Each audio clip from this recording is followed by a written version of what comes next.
आज का दिन हिंदुस्तान के लिए बहुत महत्वपूर्ण है। आज हिंदुस्तान के पहले शिक्षा मंत्री भारत रत्न मौलाना अबुल कलाम आजाद जी का जन्मदिन है। हिंदुस्तान की आज़ादी को हम जब जब याद करेंगे तब तब मौलाना को हमें याद करना होगा। हिंदुस्तान के एजुकेशन पॉलिसी को मौलाना ने 70 साल पहले जैसे बनाया था, आज तक इस देश की यूनिवर्सिटीज में और इस देश की शिक्षा प्रणाली में वही चला आ रहा है। मौलाना एक दूरदर्शी नेता थे।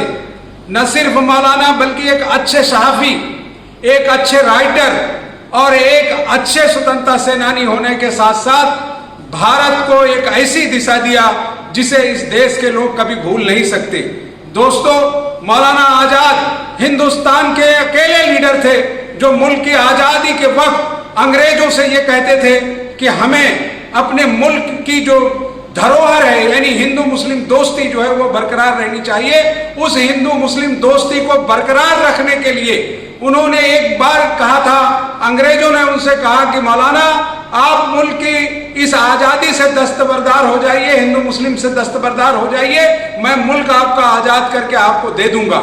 मौलाना ने उस वक्त कहा था कि आसमान की बदलियों से अगर एक फरिश्ता कुतुब मीनार पर उतर कर खड़ा हो और वो ये कहे कि मौलाना आपको आज़ादी ये दे रहे हैं लेकिन हिंदू मुस्लिम दोस्ती जो आपकी है उसे नहीं देंगे, तो हमें मुल्क की आज़ादी उस वक्त नहीं चाहिए बल्कि पहले हमको मुल्क में हिंदू मुस्लिम दोस्ती चाहिए। आज के इस दौर में जिस तरह से सरकार इस देश में नफरत फैलाने का काम कर रही है, लोगों को बांटने का काम कर रही है, उस वक्त का कोई भी स्वतंत्रता सेनानी, चाहे मौलाना आजाद रहे हो, चाहे सरदार पटेल रहे हो, चाहे गांधी जी रहे हो, चाहे नेहरू जी रहे हो, चाहे दूसरे जो कांग्रेस के शीर्ष लीडर्स थे, देश की आजादी में जिन नेताओं का रोल था, उन्होंने कभी ये नहीं सोचा था कि एक दिन ऐसा आएगा कि आपस में लोग बढ़ जाएंगे और उन्हें बांटने की कोशिश करने वाली एक राजनीतिक दल होगी।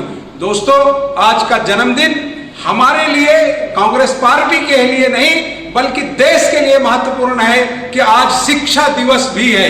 मौलाना आजाद का जन्मदिन एक शिक्षा दिवस के रूप में मनाया जाता है क्योंकि मौलाना आजाद इस मुल्क के पहले शिक्षा मंत्री बने और उस देश में उस वक्त उन्होंने IIT और दूसरी चीजों को ला दिया जब लोगों की सोच भी नहीं थी। खड़गपुर में IIT कॉलेज कायम करना, देश के अलग अलग जगहों पर अच्छे कॉलेजेस बनाना, एजुकेशन पॉलिसीज को ढंग से लागू करना, ये मौलाना का मिशन था। मौलाना आलिम दीन थे, कुरान के मुसन्निफ थे, उन्होंने कुरान का ट्रांसलेशन किया।